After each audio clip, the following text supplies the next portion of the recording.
नमस्ते, स्वागत, वंदन, अभिनंदन आप सभी का 52वां क्लासेज बाय मोहन सिंह में। मैं मोहन सिंह आज आपको पढ़ाने जा रहा हूँ छंद। बहुत ही महत्वपूर्ण, बहुत ही अच्छा टॉपिक है छंद। तो सबसे पहले हम शुरू करते हैं छंद परिचय। ये लगभग सभी एग्जामों में, चाहे किसी भी प्रतियोगी परीक्षा की हो, 11th, 12th, first year, second year, third year, सब में छंद का उपयोग होता है। तो आप यहाँ यदि आपने छंद को समझ लिया तो आगे जब छंद पढ़ेंगे वो बहुत ही सरल हो जाएंगे। तो चलो पढ़ते हैं छंद का परिचय कि छंद होता क्या है, किसे कहते हैं, इसकी क्या आवश्यकता पड़ी, इन सभी बिंदुओं पर चर्चा करेंगे हम। तो शुरू करते हैं छंद। छंद के बारे में कुछ कारिकाएं जो विद्वानों ने कहा है कि छंद पादौ तु वेदस्य पाणिनीय शिक्षा में, ऐसी पाणिनि ने जो पाणिनीय शिक्षा लिखी उसमें जो हमारे 6 वेदांग है, उन 6 वेदांगों में कहा है कि जो छंद है ये वेद पुरुष के पैरों के समान माना गया है। तो ये बताया पाणिनीय शिक्षा ने। फिर अगला है छंद छादनाथ, महर्षि यास्क जो निरुक्त के रचनाकार है, बहुत ही महत्वपूर्ण रचना निरुक्त, जिसमें निर्वचन आदि देखने को मिलते हैं। उसमें कहा है छंद छादनाथ, छादनाथ अर्थात जो ढकले वह छंद कहलाता है। इसके हिसाब से, निरुक्त के हिसाब से महर्षि यास्क। और एक बहुत ही महत्वपूर्ण प्रश्न जो अक्सर कई एग्जामों में पूछा जाता है कि छंद सूत्र किसकी रचना है। कहीं कहीं इसको छंद शास्त्री बोला जाता है, इसका मुख्य नाम छंद सूत्र है। छंद सूत्र किसकी रचना है तो आचार्य पिंगल। छंद शास्त्र के ऊपर एक ही ग्रंथ आपको देखने को मिलता है मुख्य रूप से, और वह ग्रंथ है छंद सूत्र जो आचार्य पिंगल के द्वारा लिखा गया है। अब हम पढ़ेंगे छंद किसे कहते हैं। निश्चित वर्णों या मात्राओं, ध्यान रखना, निश्चित वर्णों या मात्राओं से नियमबद्ध वाक्य या वाक्य समूह को छंद कहते हैं। निश्चित वर्णों या मात्राओं से नियमबद्ध समूह, वाक्य या वाक्य समूह को हम छंद कहते हैं। वर्ण और मात्रा बाद में पढ़ेंगे अभी। तो छंद से कहते हैं कि जो नियमबद्ध हो, नियमों से हटके वो नहीं चल सकता। जैसे गद्य चलता है, गद्य में कोई नियम नहीं होते हैं, लेकिन पद्य में या छंदों में आपको छंद के नियम के हिसाब से ही चलना पड़ता है। कहीं पर वो मात्राओं के हिसाब से चलना पड़ता है और कहीं वर्णों के हिसाब से। अब ऐसा क्यों कहा कि मात्राओं को, वर्णों को, ये अलग अलग प्रकार के होते हैं। और ये वाक्य या वाक्य समूह का तात्पर्य ये है कि छंद 2 प्रकार के होते हैं, लौकिक और वैदिक। अब लौकिक छंद है वो लगभग सभी जिनके 4 चरण होते हैं, लेकिन वैदिक छंदों में आपको 3 चरण, 2 चरण, 6 चरण, 5 चरण, 4 चरण, सभी प्रकार के चरण आपको देखने को मिलते हैं। इसलिए जैसे मान लिया आपको गायत्री छंद है, गायत्री में 3 चरण है, पंक्ति छंद में 5 चरण है, अनुष्टुप छंद में 4 चरण है। तो वैदिक छंदों में इसलिए वाक्य या वाक्य समूह को छंद कहते हैं।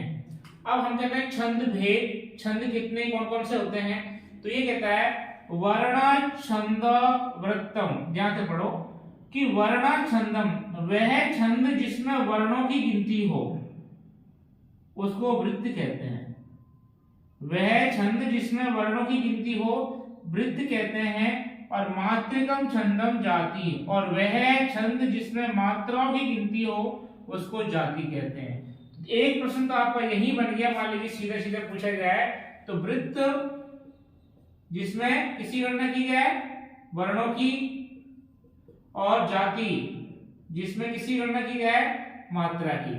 अब ये कैसे होती है वर्ण और मात्रा, अभी हम पढ़ेंगे कि वर्णिक छंद और मात्रिक छंद। वर्णिक छंद को हम बोलते हैं वृत्त, मात्रिक छंद को बोलते हैं जाति। ऐसे वृत्तम अक्षरम संख्यातम, वृत्त वो है जिसमें अक्षरों की संख्या गिनी जाए, अक्षरों की संख्या पर ध्यान दिया जाए।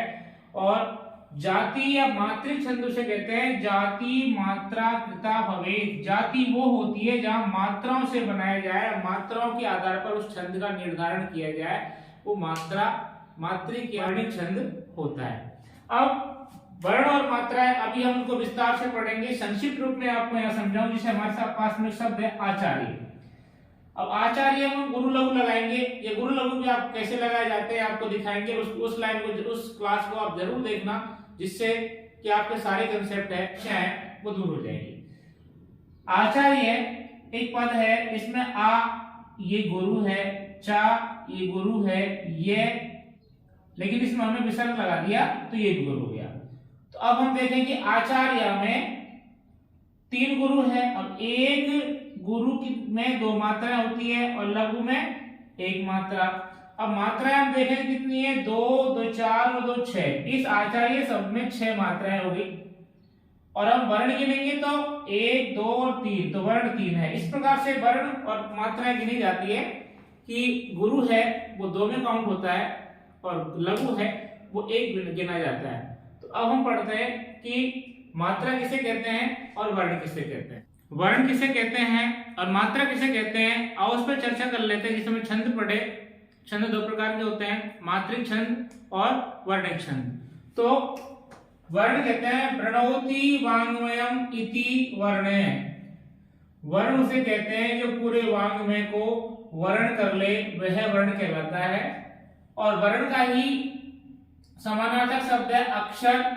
अक्षर क्षरण रहित धर्मत्वात्, जिसका कभी क्षरण नहीं हो, जो कभी नष्ट नहीं हो, जिसका कभी विनाश नहीं हो, ऐसा यदि है उसे बोलते हैं अक्षरम। क्षरण रहित धर्मत्वात्, क्षरण रहित धर्म से वह अक्षर कहलाता है। तो वर्ण और अक्षर, जैसे यथा इंद्र, ये एक पद है इंद्र। अब यहां पर देखो ध्यान रखना कि प्रत्येक पद में जितने स्वर होंगे उतने ही वर्ण या अक्षर माने जाएंगे, क्योंकि जो व्यंजन होते हैं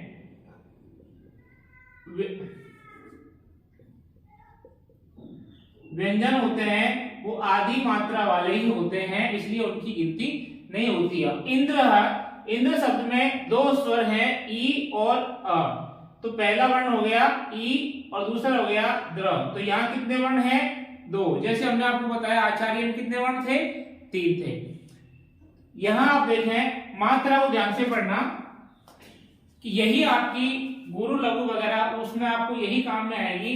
तो मात्रा किसे कहते हैं, ये हमने पढ़े वर्ण, ये है मात्रा कि वर्णानाम उच्चारण कालो, वर्णों का उच्चारण का जो समय होता है, जो ये वर्ण है हमने पढ़े, इनका उच्चारण का जो समय है वही मात्रा इति उच्यते, मात्रा कहलाती है। मान लीजिए आपको वैसे समझाएं कि 1 सेकंड में यदि बोला जाए तो वो कहलाया जाएगा ह्रस्व। यदि इसको बोलने में 2 सेकंड का समय लगे तो वो दीर्घ, और यदि उसको बोलने में 2 से प्लस लगे तो उसके बोलते हैं प्लुत। आपके काम में ह्रस्व या दीर्घ 2 ही काम में आएंगे। प्लुत है ये वैदिक वाङ्मय में काम में आता है और इसकी आवश्यकता लगभग नहीं पड़ती। तो ये समझ लीजिए कि आप एक जो मुर्गा बांग देता है, जो महर्षि पाणिनि जी ने समझाया कि जब एक मुर्गा बांग देता है वह तीनों काम में लेता है, ह्रस्व, दीर्घ और प्लुत। उसका उच्चारण होता है सबसे पहले छोटा ऊ, कु, उसके बाद होता है कु, उसके बाद होता है कुकू, मतलब इसको लंबा खींचता है तो वो होता है कुकु कु। तो यहां पर ये क्या है, लघु है, और ये क्या है, दीर्घ है। और मान लीजिए हम किसी भी चीज को लंबा खींचेंगे, मान लीजिए लघु उ, तो हम बोलेंगे गुरु। यदि गुरु बोलते जा रहे हैं तो अंत में जो रे है वो तो पीछे छूट जाता है, अंत में ए उई उ बोलता रहता है। और गुरु 2 ज्यादा बार बोलता है तो वहां पर जो उ है वो प्लुत हो जाता है। तो 1 सेकंड में बोला जाए तो लघु, 2 सेकंड में बोला जाए तो गुरु। जैसे ई है, हम ई में बोलते हैं छोटा ई, बड़ा ई, और प्लुत में ई ऐसे बोलते हैं। तो हम यहाँ पर देखते हैं कि मात्रा है ये 3 प्रकार की होती है, ह्रस्व, दीर्घ और प्लुत। सा मात्रा त्रिविधा, वह मात्रा 3 प्रकार की, ह्रस्व, दीर्घ और प्लुत। इसको समझने के लिए आप इसको पढ़ें इसमें आपको पता है एक मात्रो भवेत ह्रस्व, जिसमें एक मात्रा है उसको हम ह्रस्व बोलते हैं, ह्रस्व को हम लघु में बोलते हैं। ह्रस्व को क्या बोलते हैं? ह्रस्व लघु। एक मात्रो भवेत ह्रस्वो द्विमात्रो दीर्घ उच्यते, जिसमें दो मात्राएं हैं। अब दो मात्राएं मान लीजिए, आपने संधि आपको पढ़ी है, संधि मान लीजिए ए है, ये क्या है? ह्रस्व है, और ए प्लस ए क्या हो गया? आ। ऐसे ई प्लस ई, तो ये दो, इसमें क्या है? दो मात्रा है, तो ये क्या हो गया? द्विमात्रो दीर्घम उच्यते, द्विमात्रा है इसलिए ये दीर्घ कहलाता है। त्रिमात्रिका प्लुतो ज्ञेयो, जिसमें तीन मात्राएं हैं उसको आप प्लुत समझें, प्लुत ज्ञेयो। और व्यंजनम च अर्धमात्रिकम, ध्यान से पढ़ो, व्यंजनम च अर्धमात्रिकम की व्यंजन होते हैं वो आधी मात्रा वाले होते हैं। हमारी वर्णमाला में दो ही प्रकार के हम वो पढ़ते हैं, उनमें एक होता है स्वर और एक होता है व्यंजन। व्यंजन होते हैं वो सभी आधी मात्राएं वाले होते हैं, तो गुरु, लघु, ह्रस्व, दीर्घ, प्लुत इनको निर्धारित करने का काम किनको होता है? स्वरों पे ही होता है। स्वरी निर्धारित करते हैं कि इनमें कौन सा गुरु है और कौन सा लघु है। तो दोबारा देख लो, मात्रा किसे कहते हैं? वर्णों के उच्चारण काल को मात्रा कहते हैं। यदि एक मात्रा है तो ह्रस्व, दो मात्रा है तो दीर्घ, तीन मात्रा है तो प्लुत, और व्यंजन आदि मात्रा वाला होता है। सबसे आखिरी लाइन में है लेकिन सबसे इंपॉर्टेंट है। जैसे मान लीजिए हमने यहाँ इंद्र में देखा, इंद्र में देखो आप, ने, दे, रे, तीन व्यंजन है और दो स्वर है, तो दो स्वर है ना, उसी के आधार पर डिसाइड करके हमने किया है इसमें दो वर्ण है, क्योंकि व्यंजन है उनकी मात्रा कितनी मानी जाती है? आधी मात्रा है, जिसकी आधी मात्रा होती है उसकी हम गिनती नहीं करते। और जो हमारे स्वर हैं उनको आप देखें तो 5 स्वर ऐसे हैं, अ, ई, उ, री, इनको बोलते हैं लघु स्वर, और ये लघु स्वर हैं, ये सभी ह्रस्व मात्रा हैं क्योंकि ये सभी एक मात्रिक हैं। और ये जो आपके 8 स्वर हैं, ये आपके 8 स्वर दीर्घ या गुरु कहलाते हैं, क्योंकि इनमें दो मात्राएं हैं। तो आ, ई, उ, री, ए, ऐ, ओ, औ, ये जो 8 वर्ण है ये गुरु, ये 5 वर्ण है ये लघु, और इन्हीं वर्णों को मान लीजिए लंबा बोला जाए, दो मात्रा से ज्यादा बोला जाए तो यही प्लुत की श्रेणी में आ जाते हैं। तो यदि मान लीजिए कोई वर्ण गुरु है या लघु है या प्लुत है, ये स्वर ही निर्धारित करते हैं, व्यंजन अर्धमात्रिक होते हैं। तो अब हम चर्चा कर रहे हैं गुरु और लघु, जो छंद प्रकरण के लिए सबसे महत्वपूर्ण बिंदु है। तो शुरू करते हैं कि गुरु कौन होता है और लघु कौन होता है छंद में। तो ये है छंद में गुरु लघु संज्ञा, कि गुरु क्या होता है और लघु क्या होता है। इससे पहले हमने पढ़ा कि जो मात्राएं होती है, 3 प्रकार की मात्राएं होती है, ह्रस्व, दीर्घ और प्लुत। उसी प्रकार से छंद में भी ह्रस्व अर्थात लघु होता है और दीर्घ अर्थात गुरु होता है, और जो प्लुत है वो हमारे छंद शास्त्र में काम नहीं आता, लौकिक साहित्य में। तो शुरू करते हैं, क्या कहें, व्याकरण शास्त्र में स्वरों के उच्चारण काल भेद से ह्रस्व, दीर्घ और प्लुत संज्ञा होती है। व्याकरण शास्त्र में ये फिर आपको संधियां पढ़ाई, तो वहां भी आपको बताया कि मात्राओं का जो निर्धारण है वो उनके उच्चारण काल के हिसाब से होता है। वो 3 प्रकार की होती है, ह्रस्व, दीर्घ और प्लुत, ये 3 मात्राएं होती है। और मात्रा काल में बताया कि ह्रस्व जिसको बोलने में 1 सेकंड का समय लगे, दीर्घ 2 और प्लुत 2 से अधिक। लेकिन छंद शास्त्र में मात्रा गणना के लिए लघु गुरु संज्ञा की जाती है। जैसे संधि वगैरह में ह्रस्व और दीर्घ संधि होती है, ह्रस्व और दीर्घ होता है, उसी प्रकार से छंद शास्त्र में लघु और गुरु होता है। छंद शास्त्र में मात्रा गणना के लिए लघु और गुरु संज्ञा की जाती है। ये कौन कौन से होते हैं? तो सबसे पहले हम पढ़ रहे हैं लघु क्या होता है। तो ये है छंद शास्त्र में ह्रस्व संज्ञा वाले। कौन से? ह्रस्व। जो हमने व्याकरण शास्त्र में जिसको ह्रस्व के नाम से पढ़ा, तो ह्रस्व संज्ञा वाले जो स्वर हैं, जो हमारे कुल 13 स्वर हैं, उन 13 स्वरों में से 5 स्वर जो क्या हैं? लघु संज्ञक होते हैं। कौन कौन से?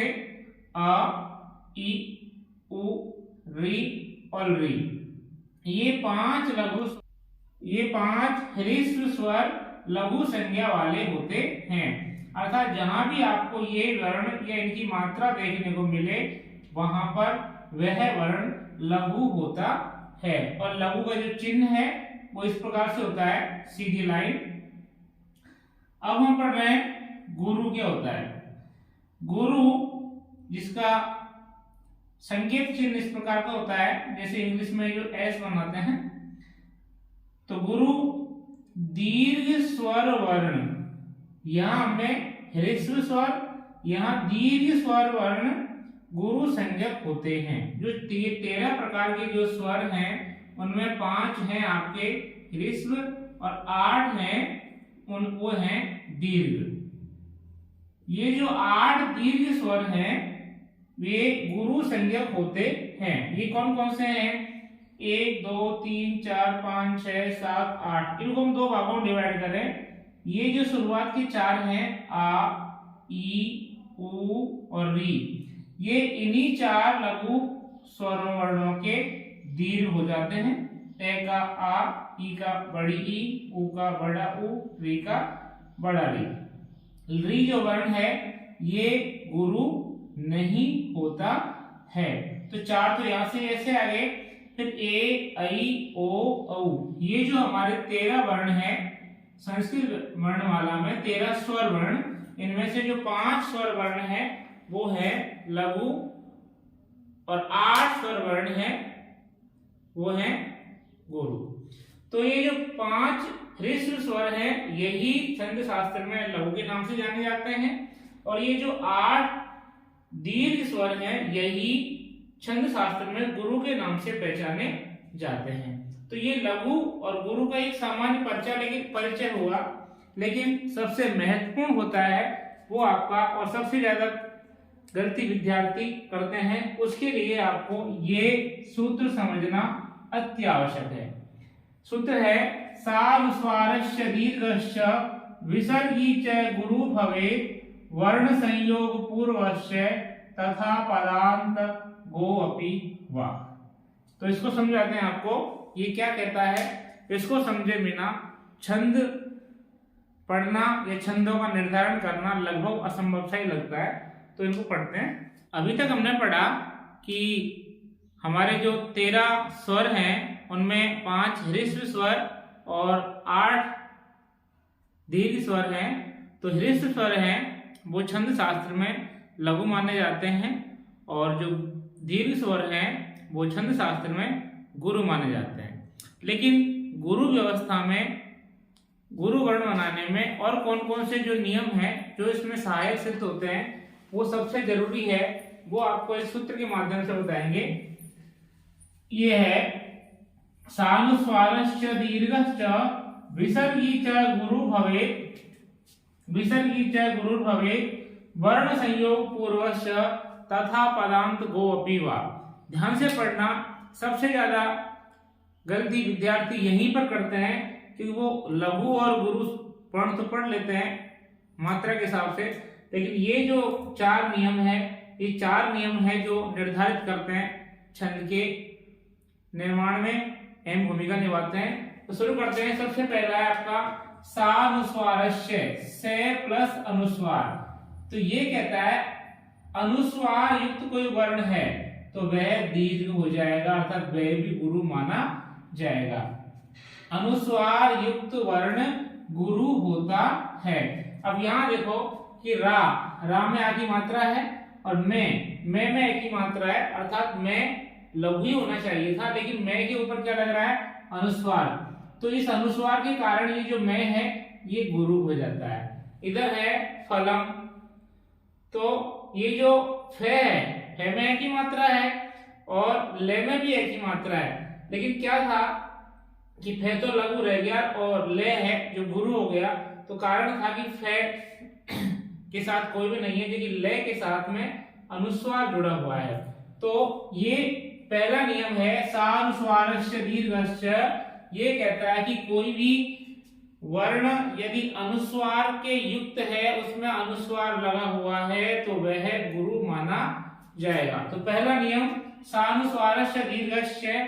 अगला है विसर्गी च गुरु भवेत्। ये कहता है विसर्गी मतलब विसर्ग, च और गुरु भवेत् गुरु होगा।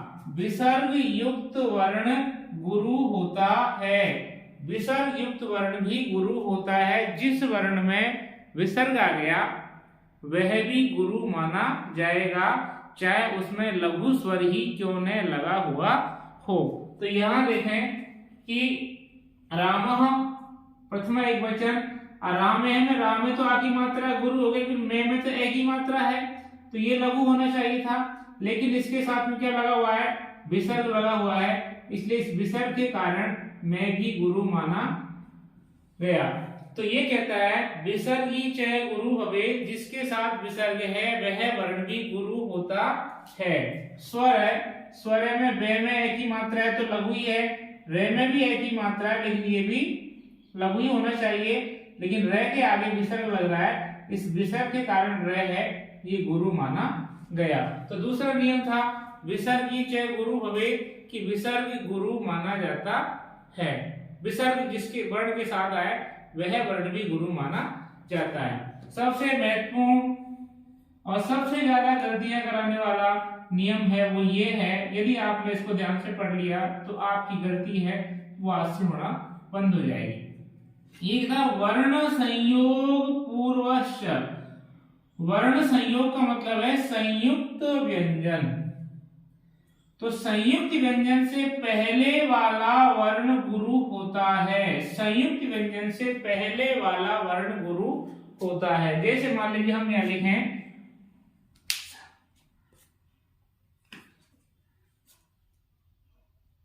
उष्ट्र। अब आप यहां देखें कि यहां पर वर्ण छेद करें उ, स, ट, र और अ। तो ये जो तीन व्यंजन वर्ण है ये एक साथ आए हैं, तो ये भी एक संयुक्त व्यंजन है। यहां तो तीन आ गए, यदि दो व्यंजन वर्ण भी बिना किसी स्वर के व्यवधान के आ जाए तो वहां संयोग संज्ञा और उसके कारण उससे पहले वाला जो वर्ण है वह गुरु हो जाता है। अब यहाँ पर जो ऊ है, ऊ क्या है, छोटा ऊ है, तो क्या होना चाहिए, लघु ही होना चाहिए। लेकिन यहाँ पर सामने क्या है, शे, टे, रे, तीन वर्ण मिल रहे हैं व्यंजन वर्ण, तो ये क्या हो गया, संयुक्त व्यंजन हो गया।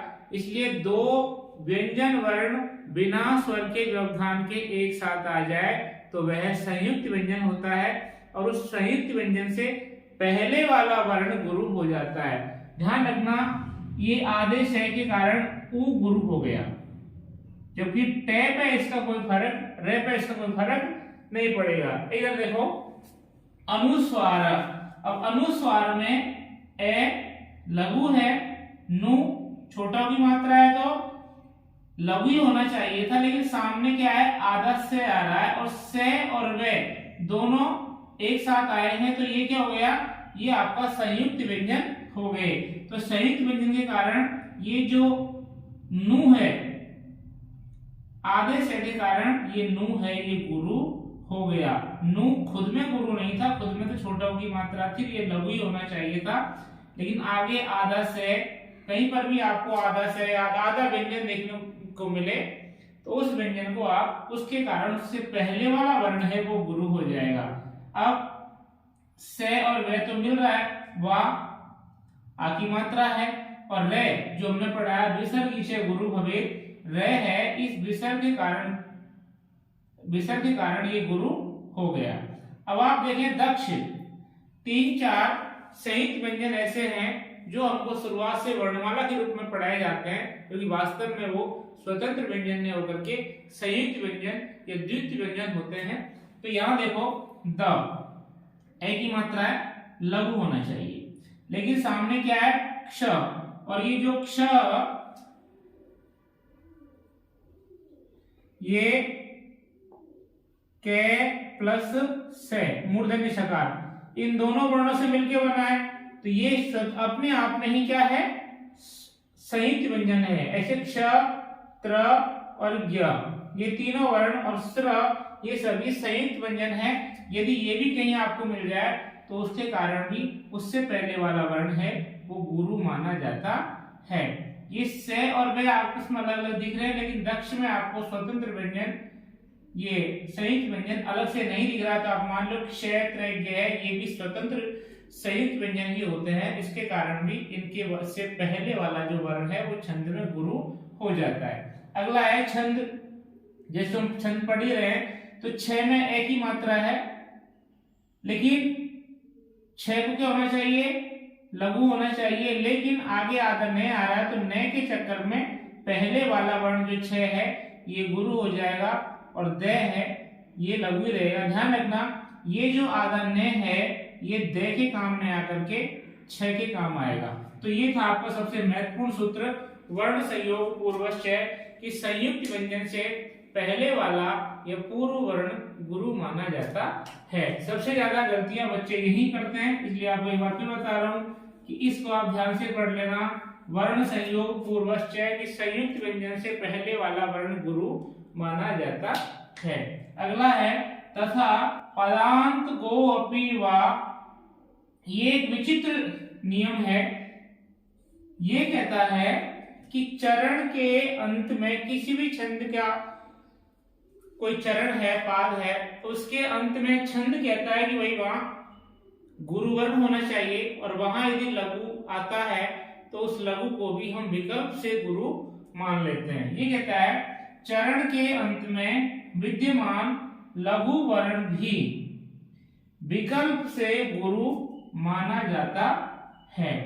दोबारा देख लो, चरण के अंत में विद्यमान लघु वर्ण भी विकल्प से गुरु मान लिया जाता है। जैसे मान लीजिए ये है, ये इंद्र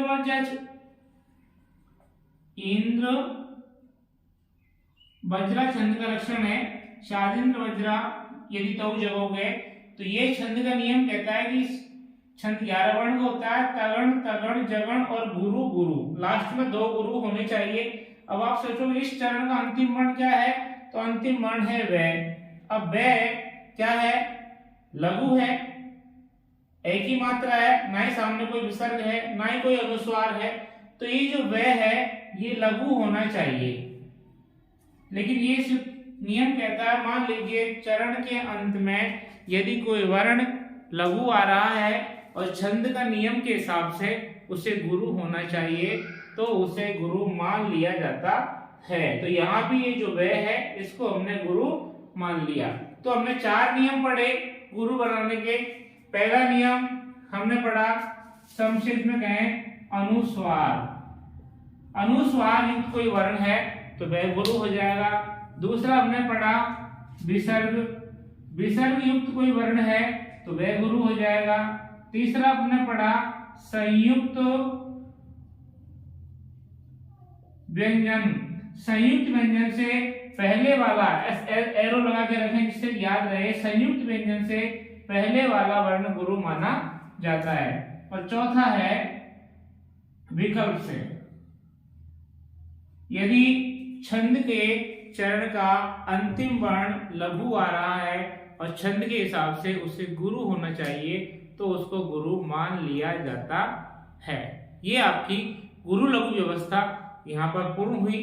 और छंद शास्त्र में गण व्यवस्था में गण कितने होते हैं, कैसे बनते हैं, उन सबका विवरण हम अब पढ़ेंगे। तो तीन वर्णों के समूह को गण कहते हैं।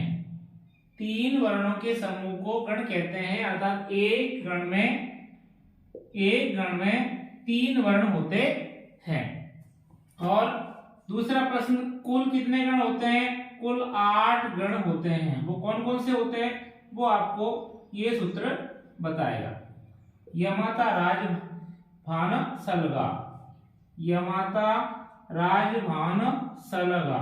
अब आप इस सूत्र के प्रत्येक वर्ण से, जैसे कि हमने बताया कि तीन वर्णों के समूह को गण कहते हैं, तो शुरुआत के तीन ही वर्ण लेते हैं।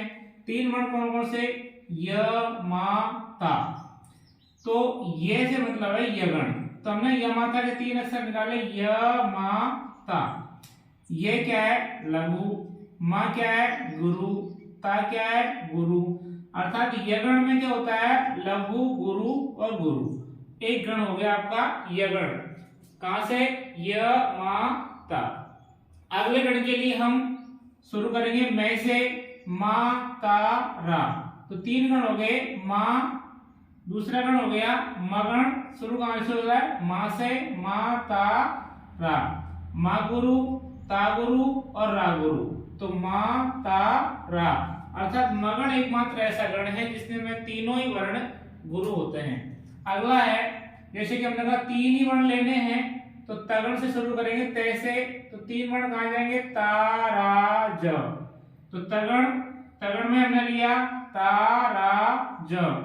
तगण में ता रा ज, ता गुरु, रा गुरु, ज लघु। तो तगण से आप तगण में पूछे, तगण में क्या होता है? तो लघु, लघु और सॉरी गुरु, गुरु और लघु। तो तगण में होता है गुरु, गुरु और लघु। फिर चौथा है, तगण के बाद क्या आ रहा है? रा। इसको हम तीन वर्णों तक चलेंगे, रा जय भा। भा तक चलेंगे, तीन वर्ण हो गए भा। तो रगण में हो गया रा ज भा। अब रा क्या है? गुरु। जय क्या है? लघु। भा क्या है? गुरु। तो रगण में क्या होता है? गुरु, लघु, गुरु। तो अब तक हमने 4 गण पढ़ लिए। अब रगण तक पढ़ लिया, तो रगण को आप मिटाओ। रगण के बाद क्या रहा है? जय। तो यहां भी तीन वर्णों तक चलेंगे, तो ज भा न, ज भा न। तो जगण में क्या है? ज भा न। जय क्या है? लघु। भा क्या है? गुरु। और ने क्या है? लघु। तो लघु, गुरु, लघु। आपसे कोई पूछे जगण में क्या है, तो जगण में आएगा लघु, गुरु और लघु। अब जय के बाद में क्या अक्षर आ रहा है? भे। यहां से भी हम तीन अक्षर तक चलेंगे, भा ने स। तो भगण में तीन अक्षर उठाए, भा न स। तो भा क्या है? गुरु। ने क्या है? लघु और से लघु। तो भगण में आपकी जो गण है, मात्राएं हैं, वो है गुरु, लघु, लघु। फिर आपका सातवां जो गण है वो ने से शुरू होता है, ने से ले, ने से ले। तो ने से ले, ये तीनों ही लघु हैं। तो नगण एकमात्र ऐसा गण होता है जिसमें तीनों ही वर्ण लघु होते हैं। फिर है अगला से ले गा। आठवां सगण में से ल गा। से क्या है? लघु। ले लघु और गा गुरु। तो सगण में हो गया लघु, लघु, गुरु। तो ये आपके 8 गण, और इन्हीं 8 गणों पे आपको जो वर्णिक छंद है जिनमें गण व्यवस्था चलती है, वहां आपको यही गण काम में आने हैं। इसलिए इन गणों को आप ध्यान से पढ़ लें। और 12वीं परीक्षा में तो इसी पैटर्न में से एक प्रश्न आपका जरूर पूछा जाएगा। वो कुछ भी हो सकता है। गण किसे कहते हैं? गण कितने होते हैं? ऐसा कौन सा गण है जिसमें तीनों ही वर्ण गुरु होते हैं? तो मगण। ऐसा कौन सा गण है जिसमें तीनों ही वर्ण लघु होते हैं? तो वो गण है आपका नगण। और भी आपसे पूछ सकते हैं भाई यगण में क्या क्या होता है, तगण में क्या क्या होता है, कुछ भी पूछ सकता है। एक छंद को समझने के लिए जिन जिन बिंदुओं पर हमको चर्चा करनी थी उन सब पर हम चर्चा कर चुके हैं कि छंद के भेद कितने होते हैं, छंद किसे कहते हैं, मात्रा क्या होती है, वर्ण क्या होता है, गुरु क्या होता है, लघु क्या होता है। अंतिम एक बात और बची है, वो है यति। यति मतलब विराम, अर्थात जब हम छंद का उच्चारण करते हैं तो छंद का उच्चारण कर, छंद एक गेय होता है जिसको गाया जा सकता है, और गाने के लिए हमको उचित समय पे श्वास लेने की आवश्यकता पड़ती है। यदि हम श्वास नहीं लेंगे तो कुछ छंद ऐसे बड़े बड़े हैं, उनके 20 या 22, जैसे मान लीजिए सर्वधारा छंद है 21 वर्णों का, साधु विकीर्णम है 19 वर्णों का, उनका एक साथ 19 वर्णों का उच्चारण करने में स्वर गड़बड़ा सकता है। इसलिए उचित जगह पे रुकना पड़ता है, उस रुकने को ही हम यति या विराम के नाम से जानते हैं। तो यति किसे कहते हैं, पद्य पाठ में एक होता है गद्य, और गद्य को हम कहीं भी रुक सकते हैं, कैसे बोल सकते हैं, उसके लिए कोई नियम या पाबंदी नहीं है, लेकिन पद्य में ही ये पाबंदी आपको देखने को मिलती है। तो पद्य पाठ में जिह्वा को उचित विश्राम की आवश्यकता होती है। पद्य पाठ में जिह्वा को उचित जगह पर रुकने की आवश्यकता होती है, और जिसे कवियों के द्वारा यति कहा जाता है। कवियों ने, विद्वानों ने, लक्षण ग्रंथकारों ने उसे यति के नाम से जाना है। और यति के जो पर्याय शब्द है, विच्छेद, विश्राम, विरति आदि भी यति के पर्यायवाची हैं। तो पद्य पाठ में जब उचित जगह रुकने के लिए हमको आवश्यकता होती है तो उसको हम यति कहते हैं। यहां पर छंद है शार्दूल विक्रीड़तम छंद, और इसमें यति होती है 12 व 7 वर्णों पर। इसमें कुल 19 वर्ण होते हैं।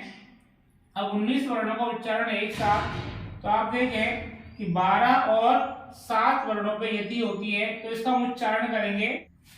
केयूराणि न भूषयन्ति पुरुषं,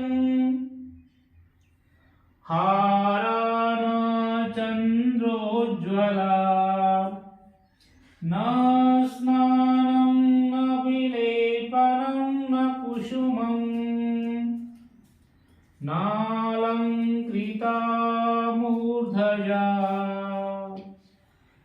वर्णिका समलंकरोति पुरुषं, या संस्कृता धार्यते, क्षीयन्ते खलु भूषणानि सततं, वाग्भूषणं भूषणं। तो यहाँ पर आपने देखा कि यहाँ पर इस छंद में कुल 19 वर्ण है, तो प्रथम यति आपको 12 पे करनी है, 12 वर्णों पे, और उसके बाद 7 वर्ण, 1 2 3 4 5 6 और 7 वर्ण। इस प्रकार से आपका यति और यहाँ पर आपका छंदों का जो परिचय है वो पूर्ण होता है। धन्यवाद, आपने इस वीडियो को अंत तक देखा। यदि आपको हमारी क्लास, हमारे द्वारा तैयार किया गया कंटेंट पसंद आया है तो इस चैनल को सब्सक्राइब करना न भूलें, लाइक जरूर करें, और आपका उचित कमेंट्स आप कमेंट सेक्शन में जाके जरूर लिखें। आपके द्वारा दिया गया कमेंट्स इस क्लास के लिए मोटिवेशन का काम करता है। धन्यवाद, आपका दिन शुभ हो।